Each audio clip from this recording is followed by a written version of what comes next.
Hey guys, it's me, Lily Rose, and we are going to talk a little bit about Peter the man. I wanted to not neglect this as we jump in tomorrow to the very first chapter of 1 Peter.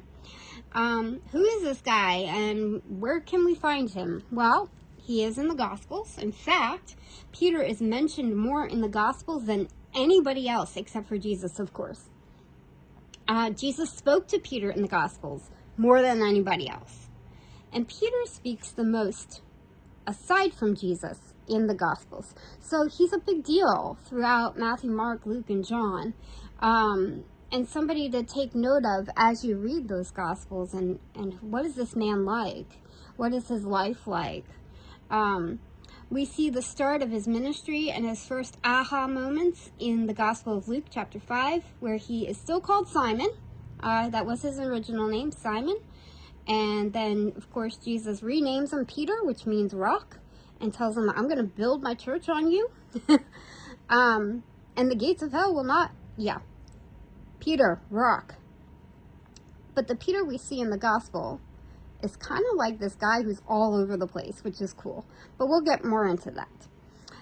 The disciples have been out fishing all night long in Luke chapter 5 with nothing to show for it. And Jesus says to Simon, take your boat out a little bit deeper and fish on the other side. And of course, I'm seeing Peter, and he's a skeptical kind of dude, like, hey, we were just out all night. What do you, okay, and going out and doing it. And they catch tons of fish. And in this moment, Simon realizes who Jesus is. And even asks him to leave his presence because he sees his own sinfulness and his own inadequacy before the Lord. And I think that's really cool, because he's having that aha moment of like, this is serious business. This is Jesus, and I don't measure up. Which is true. Guys, we don't measure up. We've all sinned and fall short of the glory of God. And he's just kind of getting an inkling here. And Jesus responds, you used to be a fisher of fish, but now I'm going to make you a fisher of men. Peter had a serious passion. He was a very passionate and robust faith guy, often coupled with a big mess-ups along the way, making Peter someone I can relate to quite well. Hey, Jesus, is that you on the water? Awesome. Let me walk out to you. Jesus says, okay, come. Peter hops out the boat a few steps, then, like I tend to do, oh, look, there's a squirrel, taking his eyes off Jesus, and becomes unsure and afraid, and he starts to sink. Then it's the help me, right? And, of course, Jesus helps him. Peter is that guy, okay? He has that big, awesome faith to, like, yes, let's do it, and then he seems often in the midst to waver. And I don't know about you, but my own walk has been that way, where the Lord has asked me to take huge leaps of faith, and I've said yes, and then faltered along the way, and he's had to pick me back up, and I try again. And that's the key. Keep getting back up and keep pushing forward in whatever the Lord has called you to. Peter's that guy that slashed an ear off of a centurion when they came to arrest Jesus. Peter denied him 3 times while sitting outside during Jesus' trial. If you remember, they were at a little campsite, and people keep saying, hey, weren't you following? No, not me. That was Peter. Jesus loved Peter, though. And we see how he redeems him later in that of saying, hey, do you love me? Yes, I love you. Hey, Peter, do you love me? Yes, feed my sheep. Peter, do you love me?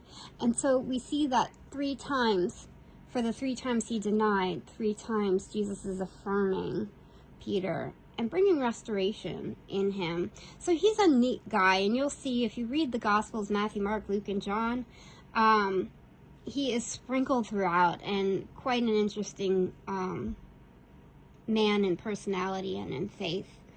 A key verse here in the book of 1 Peter is, and a theme kind of thing, is that these trials will show that your faith is genuine. So when your faith remains strong through many trials, it will bring you much praise and glory and honor on the day when Jesus Christ is revealed to the whole world.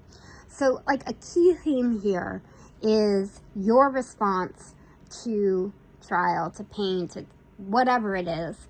I know a big one for our family and for me personally, not as much my kids, but for me personally, was when I came to Christ. I was in a very volatile time in my life, and things were difficult, and I was a mess, and my family was a mess, and there was a lot of abuse going on, and I cried out to the Lord, and then I got baptized, and things went not hunky-dory and cake and joyful, so to speak. They went topsy-turvy, and it startled me. And that's when it says, you know, testing that faith to see that it's genuine.